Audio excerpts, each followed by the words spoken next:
The neon glow of Neo-Kyoto bled across the rain-slicked streets, painting the metallic facades in vibrant hues of electric blue and toxic green. I, Akira Sato, a journalist known for chasing down stories others wouldn't dare touch, shivered, pulling my trench coat tighter.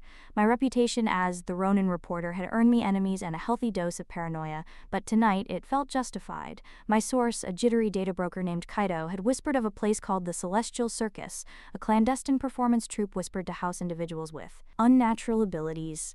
He claimed their performances were more than just illusions. They were controlled demonstrations of power, and their leader, a figure known only as the Maestro, was planning something big, something that could shatter the already fragile peace of our world. Kaito had given me the location, a derelict warehouse district on the outskirts of the city, a place where even the automated sanitation drones feared to tread.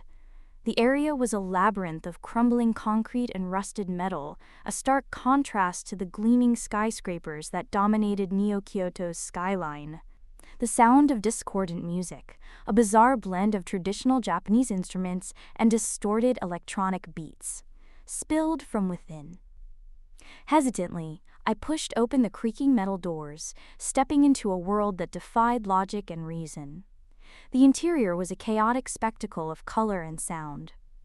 Garish spotlights illuminated a makeshift stage where performers, clad in flamboyant costumes that seemed ripped from ancient folklore and futuristic fantasies, moved with impossible grace and power. A woman with skin like polished obsidian manipulated flames that danced around her body without burning her. Another, seemingly blind, navigated the crowded space with uncanny precision, his hands outstretched as if feeling the very fabric of reality. The audience, a mix of wealthy socialites, hardened gang members, and curious onlookers, watched with a mixture of awe and apprehension. I found a secluded spot near the back, trying to blend in, but my presence felt conspicuous. A tall, slender man with piercing blue eyes and a sardonic smile approached me. He wore a pristine white suit, a stark contrast to the chaotic environment. Or perhaps seeking something. He reeked of power and danger, a scent that I had learned to recognize over my career. "Just curious," I replied, trying to sound casual. "Heard this was quite the show." He chuckled, a dry, humorless sound. "Indeed, the Celestial Circus offers more than mere entertainment. It offers a glimpse into the future, a future where the impossible becomes reality." He paused, his eyes studying me intently. "But be warned, little bird. Some truths are best left buried." Before I could respond, a fanfare of trumpets announced the arrival of the maestro. He was an older man, his face etched with wrinkles and wisdom, but his eyes burned with an unnerving intensity. He wore a flowing robe of deep crimson, adorned with intricate symbols that seemed to shift and writhe before my very eyes. He raised his hands, and the music swelled to a deafening crescendo. "Welcome, honored guests," he boomed, his voice amplified by some unseen technology. "Tonight, you will witness the dawn of a new era. An era where humanity transcends its limitations." The maestro launched into a demonstration of his own abilities. The audience was enthralled, but I felt a growing sense of unease. This wasn't just a show, it was a demonstration of force, a calculated display of power. Over the next few days, I immersed myself in the world of the Celestial Circus, trying to uncover the maestro's true intentions. I spoke to the performers, learning their stories, their fears, and their hopes. I discovered that they were all individuals with extraordinary abilities, often ostracized and hunted by a world that feared what they didn't understand. One performer, a young woman named Hana who could manipulate plant life, became my confidant. She was kind and compassionate, but she was also afraid. She revealed that the maestro's ambition was growing, that he believed their powers could be used to reshape the world, to force humanity to evolve.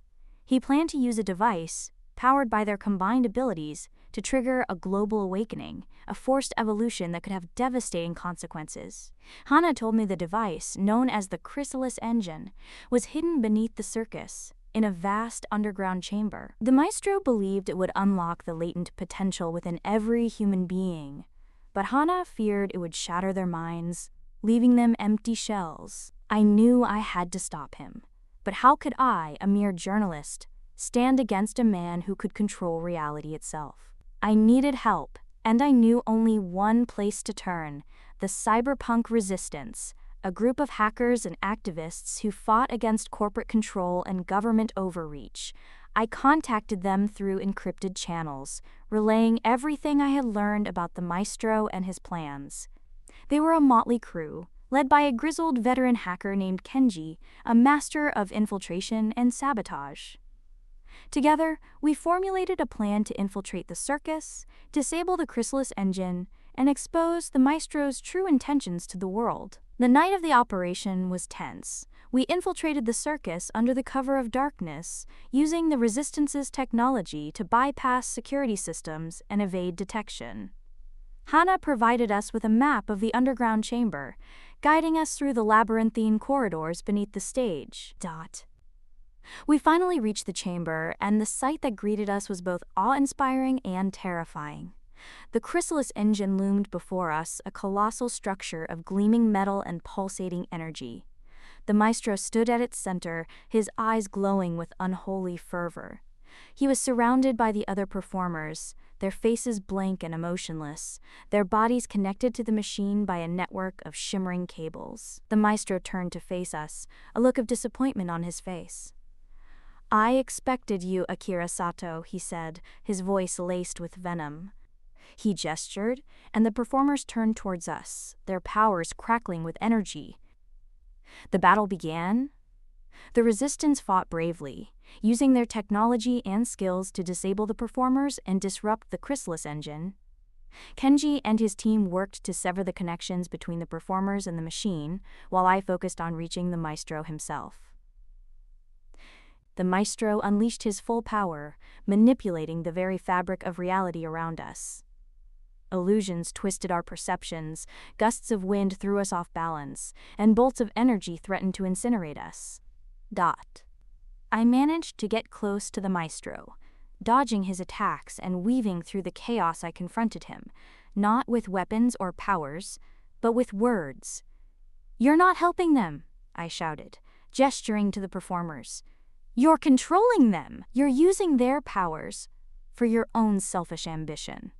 My words seemed to resonate with the performers. Their faces flickered with confusion and doubt, their eyes regaining a spark of humanity. Hana, in particular, seemed to be struggling against the Maestro's control. "They are nothing without me," he roared. "I gave them purpose. I gave them power."